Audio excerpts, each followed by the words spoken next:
I'm reading today from my Gothic novella, The Secret Skin, due out this October. It's a story of June Vogel, who returns to her family's estate to mind her 9-year-old niece while her brother is on his second honeymoon. This passage begins with June's arrival at the mansion. The trees cleared and the white flanks of the house appeared, achingly pale in the late spring sunshine. Here, nothing had changed. Perfect boxwood cubes still marked off every foot of the drive, the dimensions to my mother's exacting standards. The pair of palms she'd brought with her from San Francisco framed the front entrance, their massive blue and white china pots still shiny and unchipped. I half expected Mamma to step out the door to meet me. "Look, there's the staff now," Watson noted.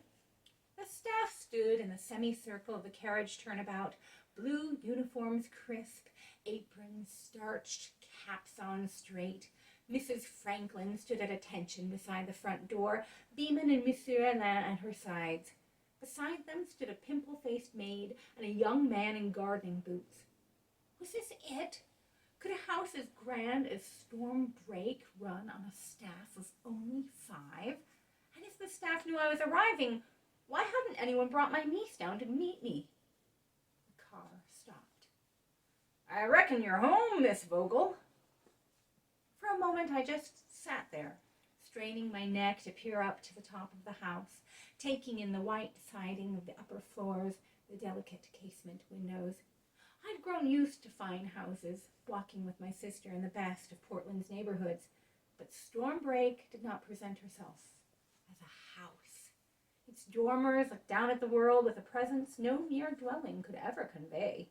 She was very much a lady, and we were there to serve her. Beeman stepped forward and opened the car door. "Miss Vogel, we are all very glad to see you." His voice sounded as mournful as ever, but I could see real feeling in his constrained smile. "I am very glad to be here, Mr. Beeman." I followed him toward the house. I smiled from him to the maid and the boy, but the smile nearly escaped me when my eyes met Mrs. Franklin's. Her face stayed hard as stone, her mouth set in a stiff moue of disapproval. The sight of her made me keenly aware of my traveled, disheveled clothing. Mrs. Franklin was the cleanest, tidiest being I had ever known. "Good morning, Mrs. Franklin." I looked around again, cleared my throat. "Do you know where my niece is?" She inclined her head minutely.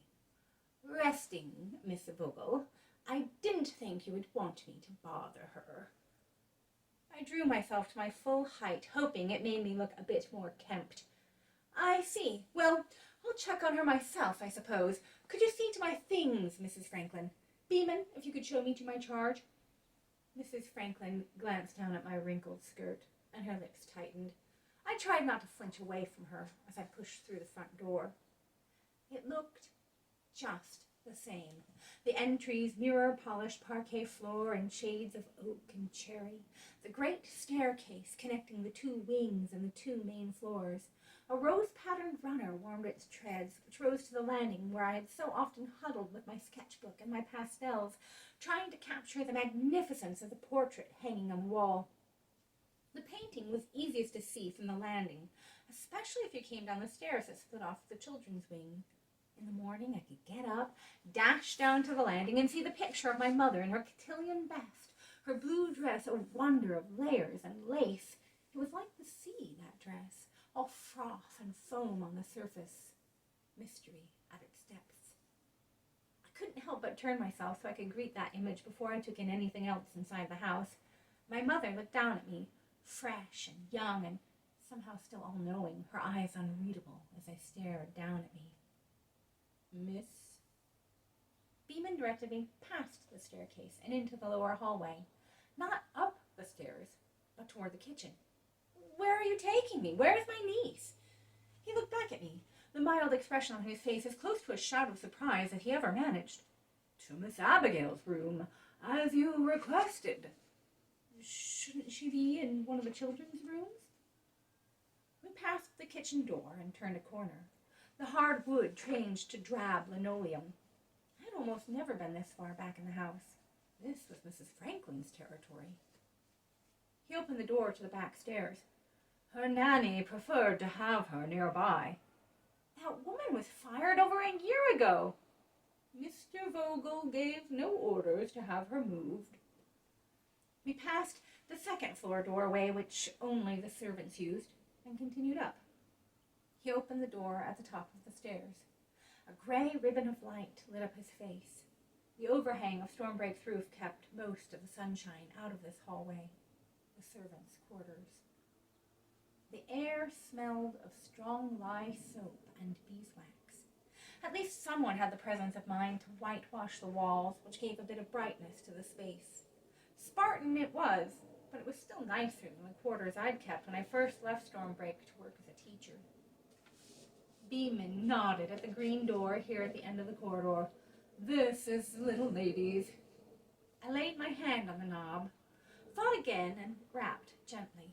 Abigail, it's me, your Aunt June. Silence. May I come in? A faint rustling answered. I steeled myself and opened the door. The little figure on the bed sat outlined in muslin patches, a quilted ghost surrounded by sticks and rocks. A book and an unshaped clump of brown fur sat on the pillow next to it. Abigail? With a soft shushing, the book slid down the curve of the pillow, balanced a brief second on the edge of the bed, and fell to the floor with a crash.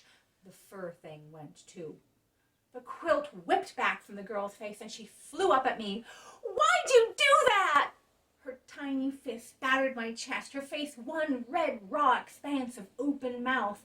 I took an inadvertent step backward. She flung herself to the floor. Book! Oh, Book, are you all right? She whipped the fur bundle to her chest. And Pewter, too! Oh, Pewter, are you all right? White skirt or not, I knelt beside the girl. Are your friends all right, Abigail? Her lower lip pushed itself forward. I'm not talking to you. Do you know who I am? You're my new nanny. She twisted her neck so her anger-slitted eyes could glint at me. I have promised to hate you. I am not your nanny. I am your aunt, here to get to know you as a special treat. In this circumstance, the carefully prepared words felt implausible, but I pushed on. Why have you decided to hate me?